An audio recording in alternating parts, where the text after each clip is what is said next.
I was fortunate enough to be one of the few who was able to participate in the Fantasy of Flight's Roar and SOAR. We got up early on Saturday morning as we knew the wind was going to be high. Got in a little flying. And the following is just some of the sights that I saw. You can't do it in one day.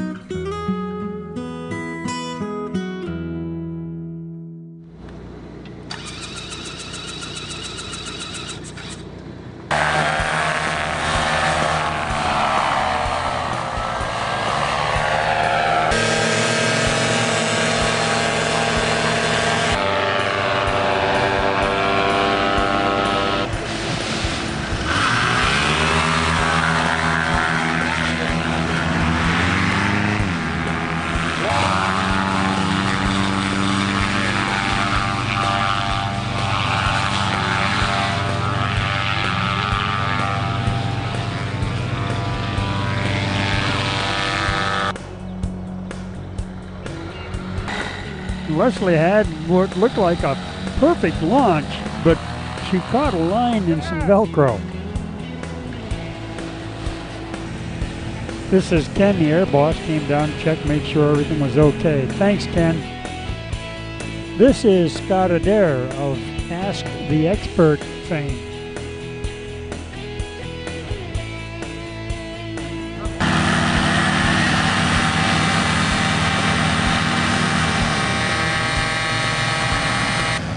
Neither day did we have a missed launch, and even here it wasn't a missed launch, but engine out just after takeoff.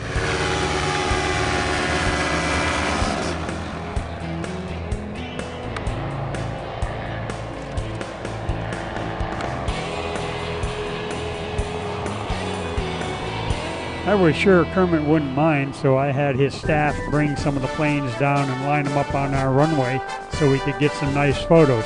Thanks, Kermit.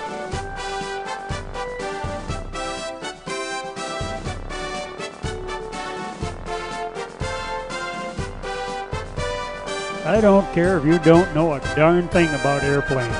They are pretty to look at.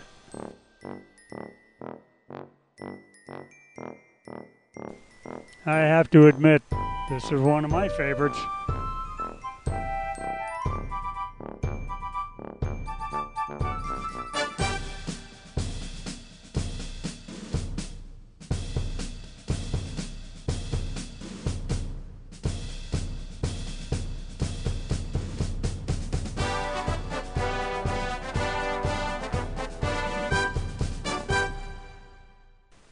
After the flying and the photography work, I went down to take a look at the boats.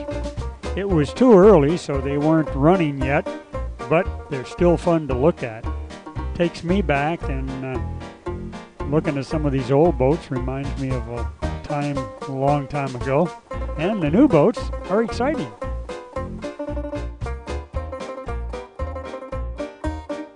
Christine had so much going, I couldn't get her to even look up and give me a smile.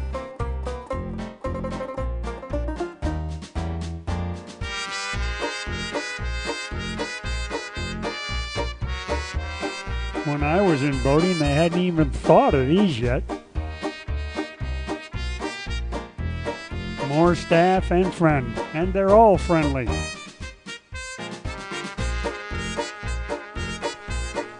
This goes back a ways. They also had model boats. They weren't running either, unfortunately. But they're pretty slick. A lot of time and effort goes into these, I guess. And they run fast. Hey, everybody dreams, huh? And another friendly staff member. The fellow who owned this boat said, be sure you get a picture of the Hulk. So, here's a picture of the Hulk. The car show was a big draw. Lots of people there all the time. Okay. Now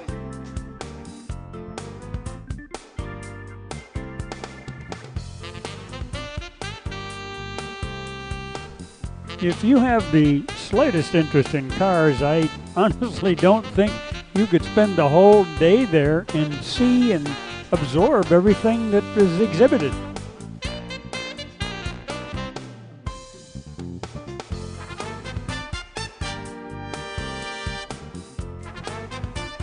I saw this guy running around the track and I wasn't very impressed until I realized he was just showing people the route to take. When he turned it up a little bit, I realized, hey, this guy's hot, and some of them are hotter. That's a hard turn, that left-hand turn right there.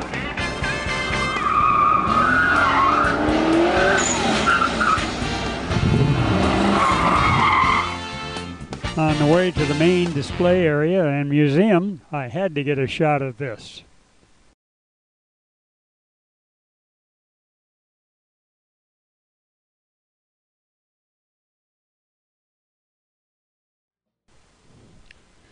This is this ultralight's second attempt at landing. The first one was really exciting, and it's so exciting I forgot to film it.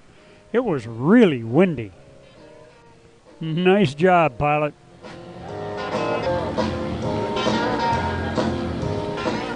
In spite of the wind, these model airplanes flew and flew well.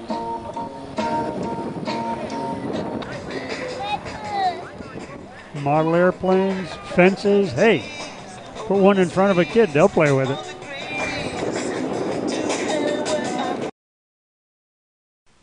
The model airplanes, like everything else, are just absolutely spectacular. The hours and the work and the love that goes into it. This is a Curtis Jenny this gentleman made. Exact duplicate. Didn't they used to fly these things right side up?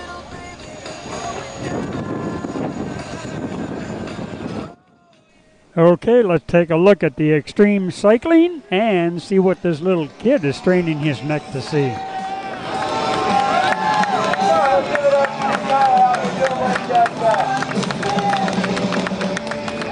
I like your shirt. It must be hard standing on those pogo sticks. Well, it's a lot easier standing on it than falling off of them. I'll tell you that. I know when you don't have your balance when you're climbing. Well, I hope I have my balance. Will you catch me if I fall? No. No! You would knock over me.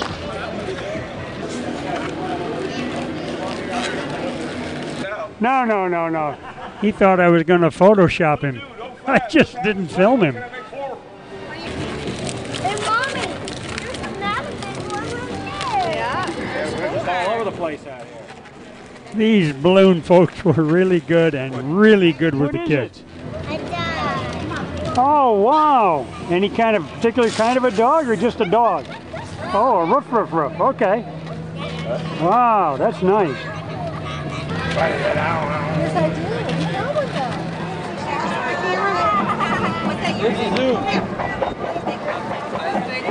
The oldest living hang glider, 89 years old, from Wallaby Farm. Kermit took time out of his busy schedule to be sure he got a photo with him. I thought these drums were something to do with the airplane. You'll see later I was wrong.